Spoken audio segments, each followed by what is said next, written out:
வணக்கம். இன்றைய முன் செய்திகள்.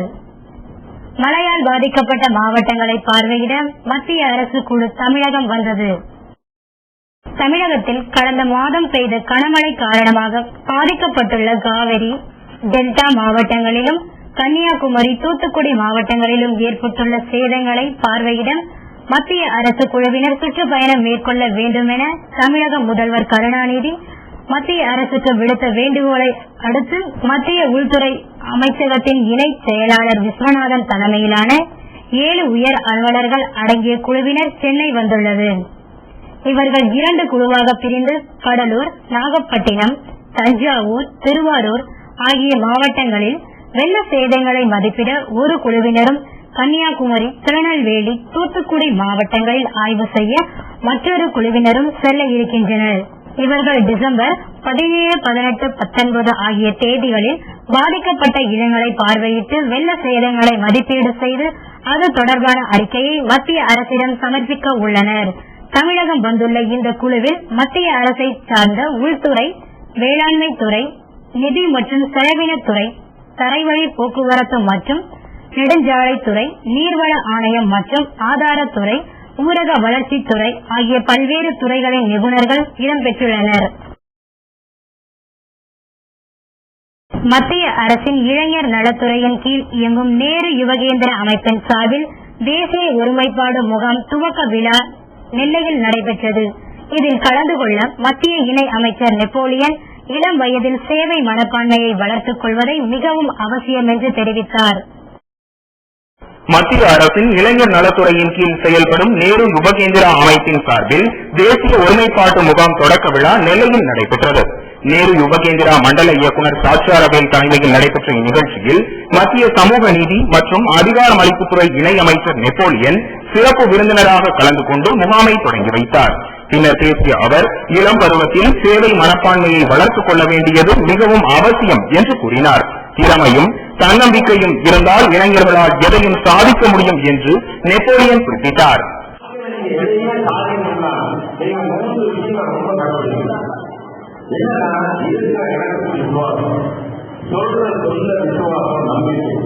அதே மாதிரி விசுவாசம் நம்பிக்கை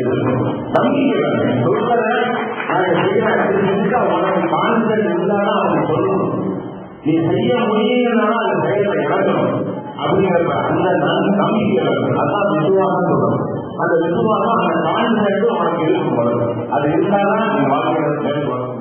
முகாமையொட்டி ஏற்பாடு செய்யப்பட்டுள்ள தேசிய ஒருமைப்பாடு கண்காட்சியை அவர் பார்வையிட்டார். தமிழகம், குஜராத், ராஜஸ்தான், ஆந்திரா, கேரளா உள்ளிட்ட பல்வேறு மாநிலங்களின் கலாச்சார பெருமையை பறைசாற்றும் வகையில் இக்கண்காட்சி அமைக்கப்பட்டுள்ளது. விழாவில் மாலைராஜா எம்எல்ஏ, மாவட்ட ஊரக வளர்ச்சி முகமை திட்ட இயக்குநர் சங்கர், மாற்றுத்திறனாளிகள் நல அலுவலர் மனோகர், சங்கர் நகர் ஜெயேந்திரா பள்ளி தாளாளர் நிர்மல் ராமரத்தினம் உட்பட பலர் பங்கேற்றனர்.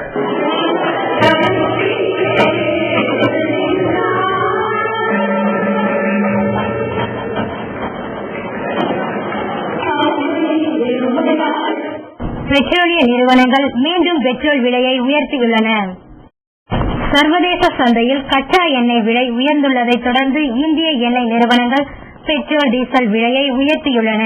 இந்த ஆண்டில் 8வது முறையாக பெட்ரோல் விலை உயர்த்தப்பட்டுள்ளது என்பது குறிப்பிடத்தக்கது.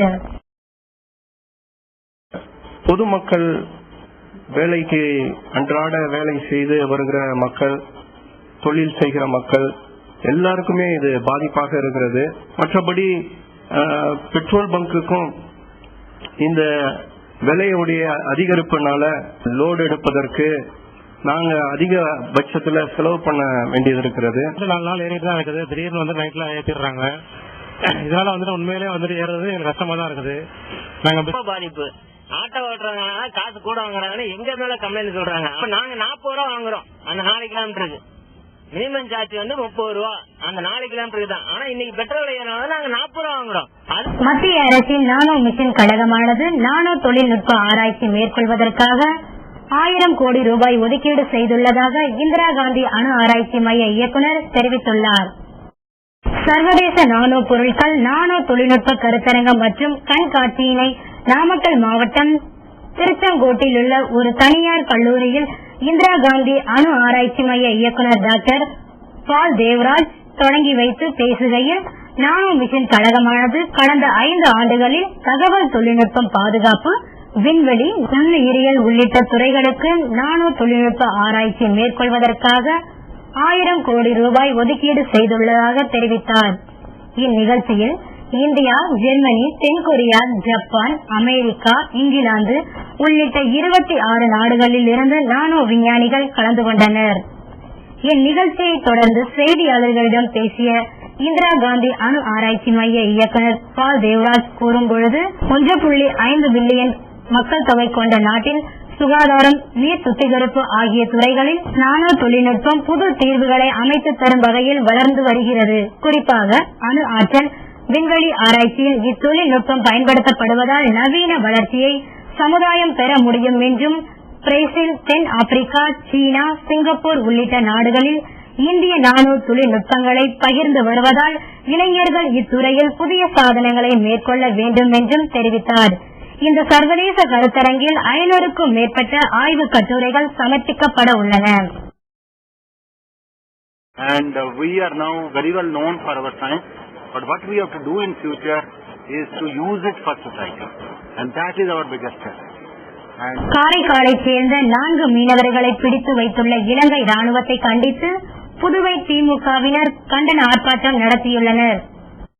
கடந்த 4ஆம் தேதியன்று காரைக்காலை சேர்ந்த 4 மீனவர்கள் ஜெகதாப்பட்டினத்திலிருந்து புறப்பட்டு சென்று நடுக்கடலில் மீன் பிடித்துக் கொண்டிருந்த பொழுது இலங்கை ராணுவம் அவர்களை பிடித்துச் சென்று சிறையில் அடைத்ததாக தகவல் வெளியானது.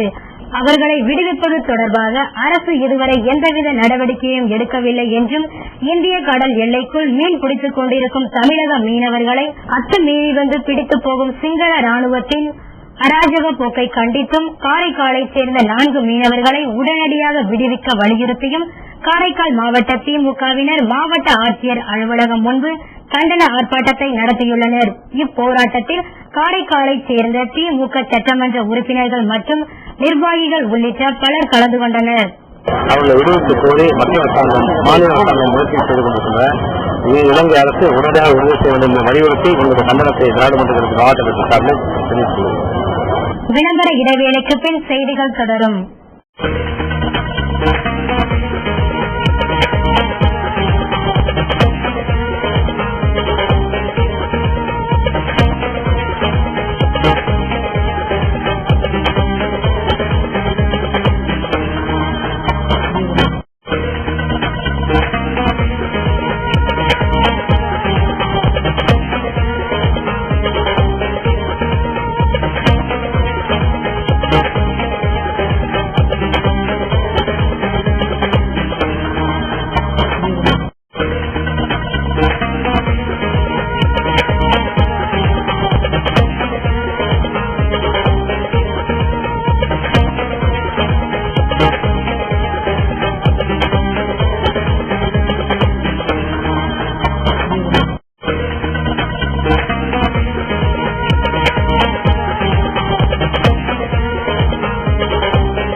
செய்திகள் தொடர்கின்றன.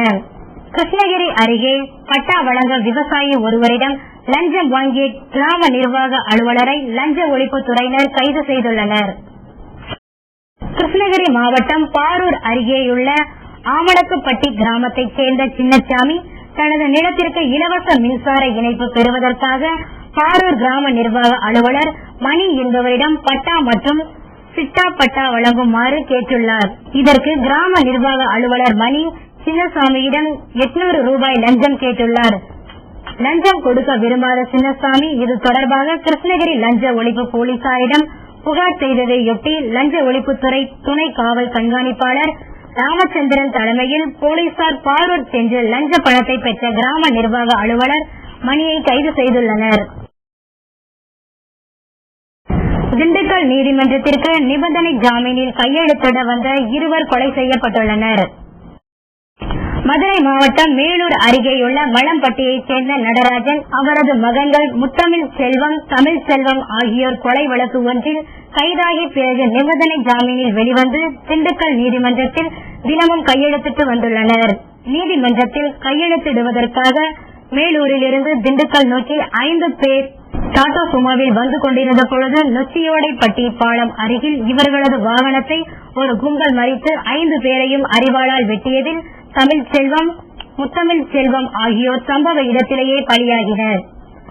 தப்பி ஓட முயன்ற கர்ணன் என்பவரையும் மற்றொருவரையும் கொலை கும்பல் துரத்திக் கொண்டு ஓடிய பொழுது அங்கிருந்த பொதுமக்கள் சத்தம் போட்டதைத் தொடர்ந்து அவர்கள் தப்பியோடியுள்ளனர்.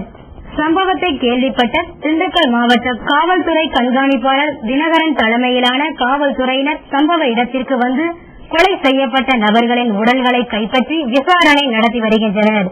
முன்விரோதம் காரணமாக பழிக்கு பலியாக இந்த கொலை சம்பவம் நிகழ்ந்து இருக்கலாம் என காவல்துறை தரப்பில் கூறப்படுகிறது.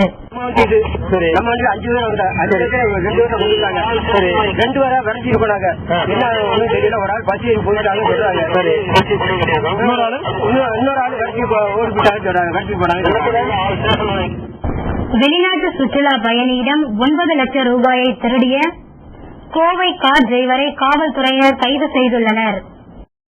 ஹைதராபாத்தை சேர்ந்த ராவ் அமெரிக்காவில் பணிபுரியும் அவரது மகன் சுக்ராவ் ஆகியோர் ஊட்டிக்கு சுற்றுலா வந்துள்ளனர். இவர்கள் குடும்பத்துடன் ஒரு சொகுசு காரில் ஊட்டியை சுற்றி பார்த்துவிட்டு ஒரு நட்சத்திர ஹோட்டலில் ஓய்வெடுக்க சென்ற பொழுது 9 லட்சம் ரூபாய் மதிப்புடைய வைர நகைகளும் பணமும் திருடப்பட்டதைக் கண்டு அதிர்ச்சி அடைந்தனர்.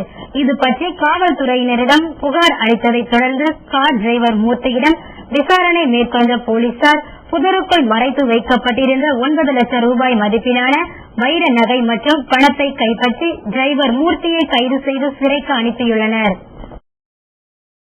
ராமேஸ்வரம் கடல் பகுதியில் இலங்கைக்கு கடத்தவிருந்த பல லட்சம் ரூபாய் மதிப்புள்ள கடல் அட்டைகளை வனத்துறையினர் பறிமுதல் செய்துள்ளனர்.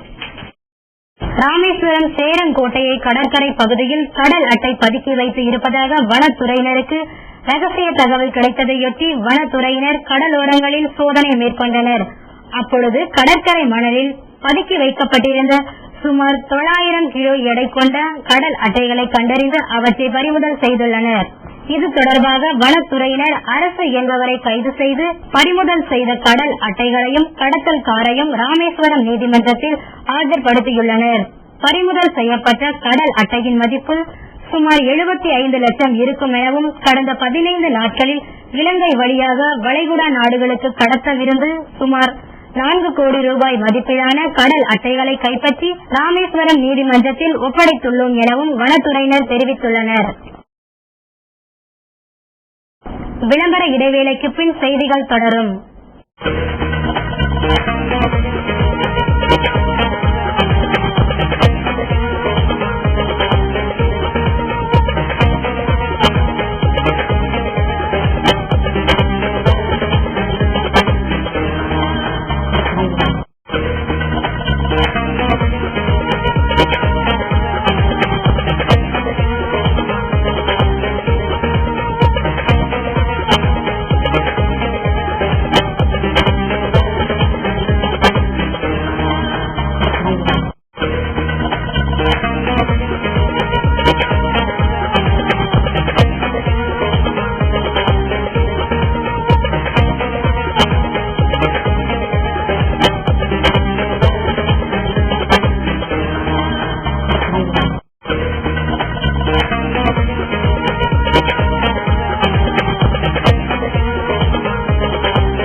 காரைக்காலில் ஆதி திராவிட நலத்துறையின் சார்பில் தாழ்த்தப்பட்ட மற்றும் பொருளாதாரத்தில் பின்தங்கிய மக்களுக்காக குடியிருப்புகள் அமைக்கும் பணியை புதுவை அமைச்சர் கந்தசாமி துவக்கி வைத்துள்ளார். ஆண்டுக்கு 3000 வீடுகள் அமைக்க திட்டமிடப்பட்டு முதற்கட்டமாக ஹக்டோ நிதியுடன் காரைக்காலில் உள்ள வரிச்சிக்குடி கிராமத்தில் 12 கோடி ரூபாய் செலவில் 171 வீடுகள் கட்டும் பணியின் துவக்க விழாவில் புதுச்சேரி சமூக நலத்துறை அமைச்சர் கந்தசாமி கலந்து கொண்டு பணிகளை துவக்கி வைத்தார். பூமி பூஜை விழாவில் சட்டமன்ற உறுப்பினர்கள் மற்றும் மாவட்ட ஆட்சியர், உயர் அதிகாரிகள் பலர் கலந்து கொண்டனர். அரசு நிறுவனமான பாசிக் மூலம் காரைக்காலில் வேளாண் இடுபொருட்கள் விற்பனை நடைபெற்று வருகிறது. விவசாயிகளுக்கு தேவையான உரம் இந்நிறுவனத்தில் கிடைப்பதில்லை என்ற குற்றச்சாட்டு எழுந்துள்ளதால் விவசாயிகளுக்கு தாராளமான உரம் விற்க முடிவு செய்து அதன் விற்பனையினை அமைச்சர் கந்தசாமி துவக்கி வைத்துள்ளார்.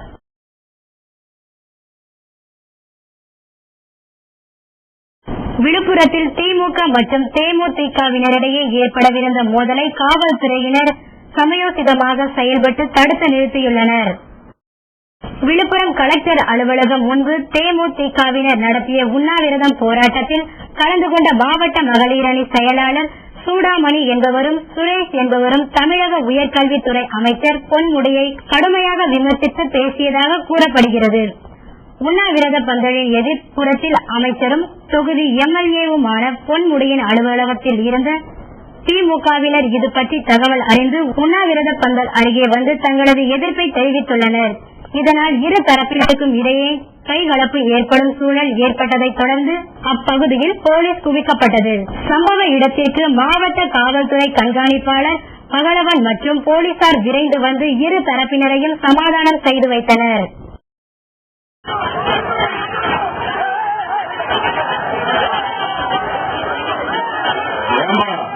ஆதரவற்ற முதியோரை அரவணைத்து அவர்களுக்கு இலவச வசதிகள் செய்து கொடுத்து காப்பாற்றும் பணியில் சேவை தொண்டு நிறுவனம் ஈடுபட்டுள்ளது.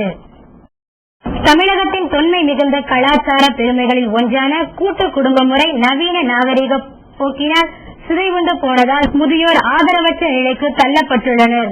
குடும்ப உறுப்பினர்களால் புறக்கணிக்கப்பட்ட முதியோருக்கு ஆறுதலும் ஆதரவும் வழங்கி வருகிறது திருச்சியை சேர்ந்த சேவை எனும் தொண்டு நிறுவனம். நாகப்பட்டினம் மாவட்டம் சீர்காழி அருகே உள்ள திருநகரி எனும் கிராமத்தில் ஒரு முதியோர் பாதுகாப்பு மற்றும் பராமரிப்பு மையத்தை 1993 இருந்து செயல்படுத்தி வருகிறது சேவை நிறுவனம். சேவை முதியோர் பாதுகாப்பு இல்லத்தில் தங்கும் ஆதரவற்ற முதியோர்களுக்கு தேவையான உணவு, உறைவிடம், மருத்துவ உதவிகள் மற்றும் அடிப்படை வசதிகள் இலவசமாக செய்து தரப்படுகிறது. இப்பராமரிப்பில் பயிற்சி பெற்றுள்ள பெண்கள் இந்த முதியோரை பராமரித்து வருகின்றனர். இந்த அரும்பணிக்கு FDNF நிறுவனம் திருமதி லோடி ராமனும் உதவி வருகிறார்கள். சேவையில இருந்து சார் வந்து அதுதான் முதல் ஆரம்பம் எங்க ஊருக்கு வந்தது. வந்து மக்களை பார்த்தாங்க. மக்களை பார்த்துட்டு என்னடா இப்படி கிடக்கணுட்டு அவங்க அதுக்கு பிற்பாடு இந்த போர்வெண்ணம் பாத்திரங்க அது இதுன்னு சார் கொடுத்தாங்க. கொடுத்தா அதுல இருந்து ஒரு சேவை நிறுவனம் வந்து ஒரு ஊசி போடணுமா விடாறது ஒரு அதை சேர்த்து ஒரு அவசர காரியத்துக்கு வந்து நாங்க எல்லாமே இதுல உதவி பண்ணிக்கிட்டு ஓடிக்கிட்டு இருந்தோம். அப்புறம் இன்றைய பங்குச்சந்தை நிலவரம். இந்திய பங்குச்சந்தை இன்று உயர்வை சந்தித்துள்ளது. மும்பை பங்குச்சந்தையான சென்செக்ஸ் 717.8 புள்ளிகள் உயர்ந்து 19,864.85 புள்ளிகளில் நிறைவடைந்தது. தேசிய பங்குச்சந்தையான நிப்டி 56.45 புள்ளிகள் உயர்ந்து 5,948.75 புள்ளிகளாக முடிவடைந்தது. இன்றைய தங்கம் மற்றும் வெள்ளி விலை நிலவரம். தங்கம் விலை இன்று சற்றே குறைந்துள்ளது. 22 கேரட் தங்கம் கிராம் ஒன்றின் விலை 1912 ரூபாய். நேற்றைய விலையை விட இன்று கிராமுக்கு 3 ரூபாய் குறைந்துள்ளது. ஒரு பவுன் தங்கம் 15,296 ரூபாய்க்கு விற்கப்படுகிறது. 1 கிராம் வெள்ளியின் விலை 47 ரூபாய் 75 காசுகள். இத்துடன் செய்திகள் நிறைவடைந்தது. மீண்டும் செய்திகள் நாளை இரவு 8:30 மணிக்கு. வணக்கம்.